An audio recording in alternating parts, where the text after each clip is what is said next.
jauh dari tempat ini, namamu dimuliakan di tempat ini. Berkati firman-Mu, lawat kami semua ya Tuhan. Nyatakan kuasa kasih-Mu Tuhan. Lawat kami secara pribadi ya Tuhan, supaya namamu dimuliakan. Nyatakan kuasa kasih-Mu ya Tuhan, dan nama Tuhan dimuliakan. Dalam nama Yesus. Yang percaya katakan amin. Silahkan duduk. Shalom. Suatu kali ada orang bertanya sama saya, bertanya demikian, Pak Daud nyesel enggak Anda masuk Kristen? Kenapa? Anda dulu kan sakti, tiba-tiba hilang kesaktiannya, jadi manusia biasa. Saya berkata sama dia, ada moto dalam hidup saya, maju tanpa menyesal. Apa saudara? Maju tanpa menyesal, setia tanpa bertanya, hidup dalam kehormatan. Itu aja. Nah, sampai sekarang saya tidak pernah menyesal saya masuk Kristen. Nah, hari ini akan kita bahas tentang rencana Tuhan. Apa saudara? Nah, siapa yang percaya dalam hidupnya rencana Tuhan itu yang terbaik? Angkat tanganmu. Nah, tepuk tangan untuk Tuhan kita. Mari kita buka Alkitab kita saat ini dalam kitab Yeremia pasal 29 ayat 10 sampai dengan ke-14. Kitab Yeremia pasal 29 ayat 10 sampai dengan ke-14. Saudara yang ganjil, saya yang genap. Sebab beginilah firman Tuhan, apabila telah genap 70 tahun bagi Babel, barulah aku memperhatikan kamu. Aku akan menepati janji itu kepadamu dengan mengembalikan kamu ke tempat ini.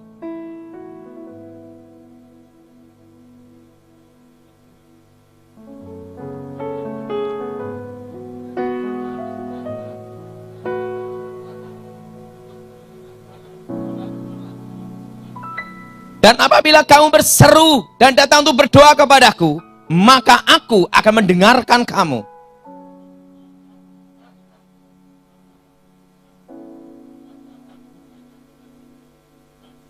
Aku akan memberi kamu menemukan aku, demikianlah firman Tuhan. Dan aku akan memulihkan keadaanmu, dan akan mengumpulkan kamu dari antara segala bangsa, dan dari segala tempat kemana kamu tadi kucerai beraikan. Demikianlah firman Tuhan. Dan aku akan mengembalikan kamu ke tempat yang dari mana aku telah membuang kamu. Alkitab berkata bahwa rancangan Tuhan ada rancangan damai sejahtera. Siapa yang percaya rancangan Tuhan rancangan damai sejahtera, angkat tanganmu saat ini. Ayat ini bicara tentang pembuangan 70 tahun di Babel. Dan Tuhan memulihkan Israel. Kalau kita lihat bahwa rencana Tuhan, rancangan damai sejahtera. Selama kita hidup, kita pasti ada masalah. Dan hidup kita adalah untuk mengatasi masalah. Amin. Bahwa hidup ini adalah untuk mengatasi apa saudara? Masalah. Nah, sering kita waktu kita bertobat percaya Tuhan Yesus, kita berpikir kalau kita ikut Tuhan itu seperti jalan tol tanpa hambatan. Dan semua adalah enak karena ikut Tuhan. Betul? Betul? Demikian waktu saya bertobat. Waktu saya pertama kali bertobat, Gilbert berkata sama saya, kamu harus sekolah Alkitab. Aku ingin tahu apakah kamu betul-betul bertobat atau nanti kumat lagi. Wah, saya pikir, ya udah, saya sekolah Alkitab. Saya berpikir, sekolah Alkitab itu sekolah para malaikat. Karena saya kan dulu bekas pertapa, hanya Jopo Montro. Nah, tiba-tiba disuruh sekolah Alkitab. Nah, saya kira sekolah Alkitab itu sama dengan pertapaan saya dulu. Nah, saya kira sekolah Alkitab itu semua haleluya, haleluya, haleluya. Nah, saya masuk sekolah Alkitab. Hari pertama, sandal hilang. Saya berpikir, kalau ini rencana Tuhan, kenapa saya dikasih tempat sekolah sialan ini? Saya angkat koper, minggat. Waktu saya minggat, Tuhan bicara sama saya, kembali kamu ke sekolah Alkitab, karena aku punya rencana dalam hidup kamu. Walaupun saya dongkol, saya ikut petunjuk Tuhan, balik lagi. Saya minggat sekolah Alkitab itu 3-4 kali, kabur dari sekolah. Waktu doa makan, Maka kalau doa makan, serahin saya. Lebih profesional. Pasti cepat, padat, singkat, aminnya cepat. Kenapa? Waktu doa, Tuhan Yesus berkati makanan ini. Buka mata, hilang semua adalah. Makanya saya kalau doa, selalu tangan saya gini. Kenapa? Sudah terlatih. Kenapa? Waktu sekolah Alkitab, lauknya hilang semua adalah. Wah, saya pikir, wah, ini kacau bener, ini sekolah. Dan apa yang terjadi? Ya udahlah, kalau ini memang panggilan Tuhan, saya ikuti aja. Kok rencana Tuhan, kenapa saya ditaruh di tempat seperti ini? Waktu itu tes berkhotbah. Wah, tes berkhotbah. Homiletik, hermeneutik, tafsir Alkitab. Guru saya sekolah gini. Daud, kamu khotbah bagus sekali. Alangkah baiknya kalau tidak khotbah. Hanya modal suara lantang aja enggak tahu arahnya. Aduh. Gimana ini? Waktu tes pujian penyembahan. Wah, nyanyi-nyanyi. Guru saya ngomong, suaramu hancur. Saya khotbah enggak bisa, nyanyi enggak bisa. Mungkin yang ketiga, ada peluang saya untuk sekolah minggu. Saya ngajar sekolah minggu, bubar. Langsung saya berpikir, bagaimana masa depanku? Betul? Katanya rencana Tuhan memberikan masa depan. Apa masa depanku? Apa yang terjadi? Alkitab berkata, kalau engkau dalam kondisi seperti itu, carilah Tuhan. Maka engkau menemukan Tuhan. Saya cari Tuhan. Berjam-jam berdoa 5-6 jam. Tiba-tiba ada suara. Daud, Daud, Daud, Daud. Saya buka mata. Kenapa buka mata? Karena di tempat saya sekolah Alkitab, banyak yang sering ngerjain. Misalnya ada anak baru bertobat. Tuhan ampuni dosaku. Temennya di belakang berkata apa? Sudah ku ampuni anakku.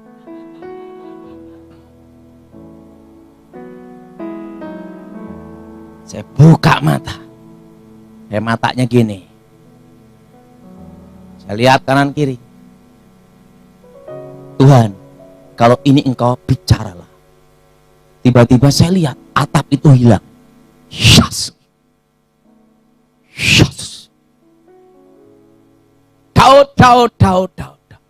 Jutaan manusia sudah menantimu. Tuhan, aku ndak bisa nyanyi. Aku ndak bisa khotbah. Aku ngajar sekolah minggu bubar. Ndak ada masa depan untukku. Tuhan bicara sama saya. Aku tidak cari orang pandai. Dan tidak cari orang bodoh.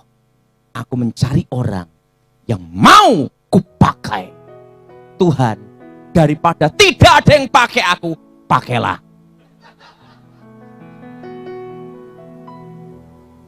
Sang Tuhan berkata sama saya, bangkit berdiri. Engkau akan kuajari 7 langkah api. Karena engkau akan disebut penginjil api. Sebangkit berdiri, tangan saya gerak semua.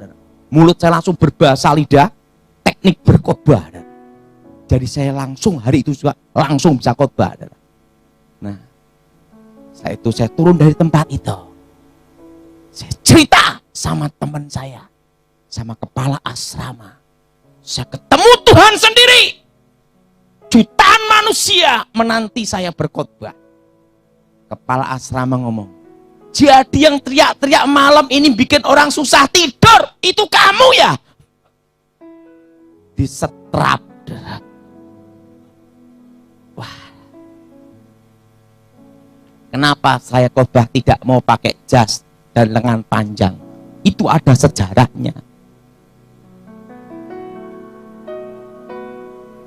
Tuhan berjanji, jutaan manusia menantimu. Tiba-tiba saya dapat undangan khotbah yang pertama kali. KKR Daud Tony. Kalau Tuhan berjanji jutaan, minimal sekali khotbah belajar ribuan. Betul? Saya pakai jas, pakai lengan panjang, pakai dasi. Begitu nyampe situ, yang datang 2 orang. 2 orang saja. 1 orang gila, 1 orang normal. Jadi kalau saya khotbah, dia ikut khotbah. Langsung jas tak buang sampai sekarang. Nah, saya jalanin.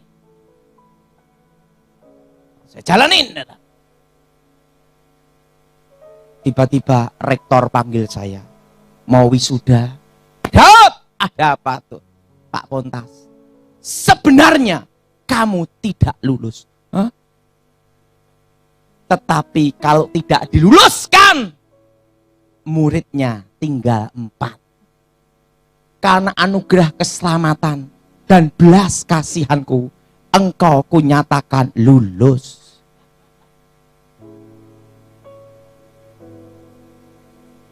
Saya diwisuda. Saya senang sekali bisa ranking 4. Murid tinggal. Waktu wisuda, mama saya tidak datang. Papa saya tidak datang. Adik saya tidak datang. Semua tidak datang. Ada apa ini? Saya pulang naik angkot. Sampai rumah, papa saya dipecat. Adik saya dipecat. Kakak saya dipecat. 1 hari dipecat rame-rame. Langsung saya bertanya, apakah ini rencana Tuhan? Kalau rencana Tuhan, kenapa saya seperti ini? Tapi saya tahu, kalau saya stres, mereka stres, satu keluarga gila. Harus ada satu yang bangkit.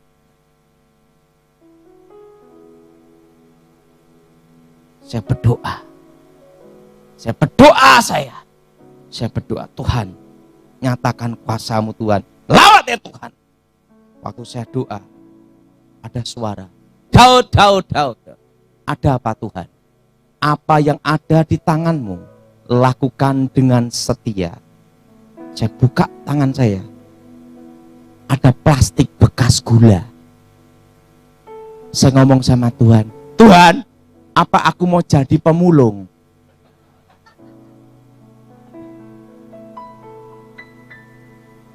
Tuhan bicara, dengan tanda inilah kamu akan menang. Shot, salib.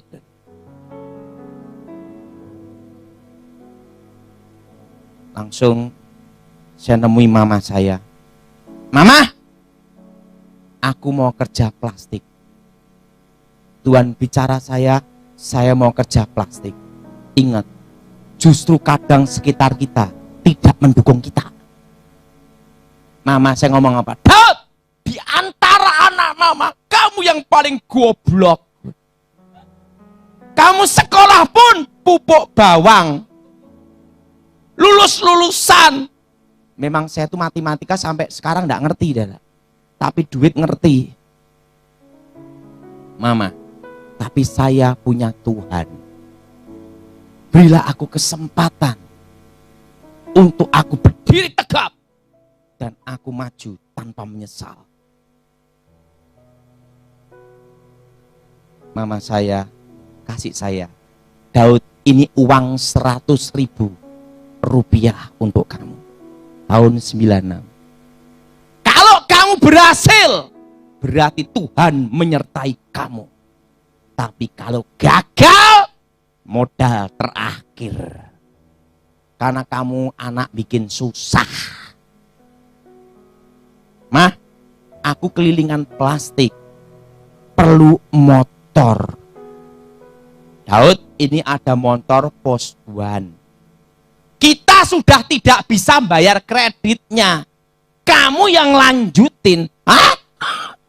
Udah 100.000, bulan depan suruh bayar kredit. Saya berdoa. Uang 100.000 saya gembalong beli di toko kilat plastik. Dapat 25 kilo HD, saya masih ingat itu. Kresek. Saya ngomong sama Tuhan, Tuhan, tolonglah saya.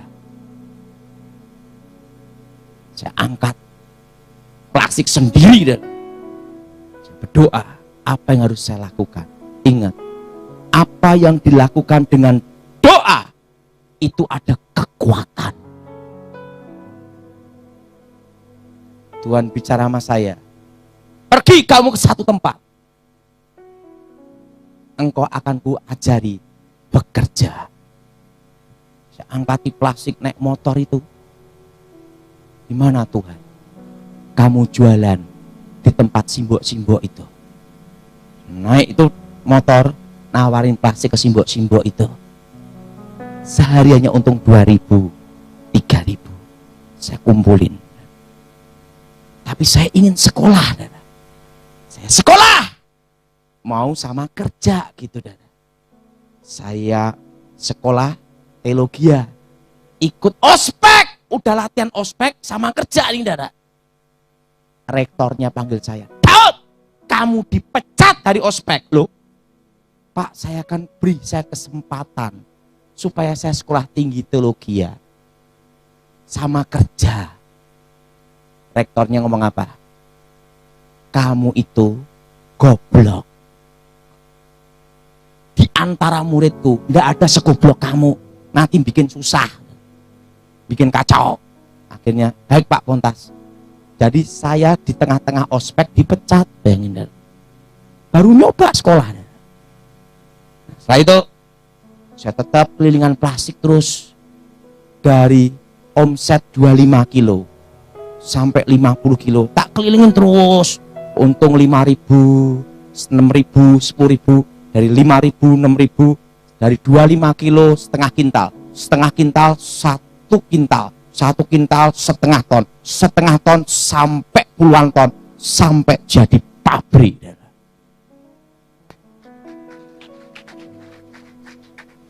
Dengan tanda salib inilah kamu akan menang.